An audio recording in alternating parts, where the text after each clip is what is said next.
This is day 5 of 60 Days Hard Challenge. May napanood akong video.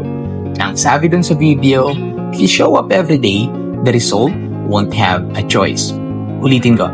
If you show up every day, the result won't have a choice.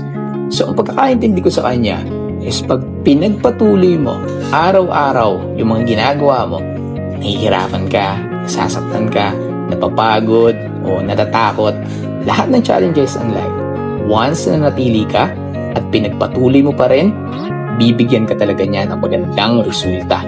See? The result won't have a choice. Mawawalan ngayon ng rason para hindi ka magtagumpay dahil paulit-ulit mong ginagalawan. So sometimes, tinitingnan natin yung isang bagay ng napakabilis lang. 2, 3, 4 months, nag-expect na tayo ng result. And if hindi natin nakuha yung result, most of the time, bumibitaw na tayo. And walang masamang bumitaw. Ang masama ay tuluyang tumigil. Hindi lahat ng sinisimulan mo ay magtatapos ng maayos.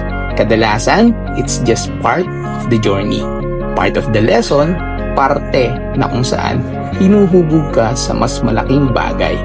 And naniniwala din ako na once na pinagpatuloy mo ang isang bagay, even a lot of challenges sa paligid mo, marami ang magbubukas na pinto para sa iyo.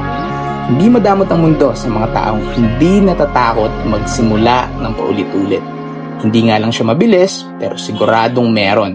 Hindi man yan yung gusto mo, pero yan yung nararapat para sa iyo. So huwag natin hayaan na magkameron ng butas para hindi tayo magtagumpay. Gamitin nating pantakip, hindi pagtigil upang manalo tayo. At ako, hangad ko rin ng manalo. Hangad ko rin ang magkameron ng kalayaan. Minsan, nagmamadali.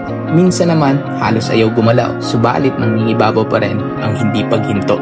So, this is Renew. Keep safe always. Stay focused, stay hungry, and do your best always, man. Tara, improve tayo.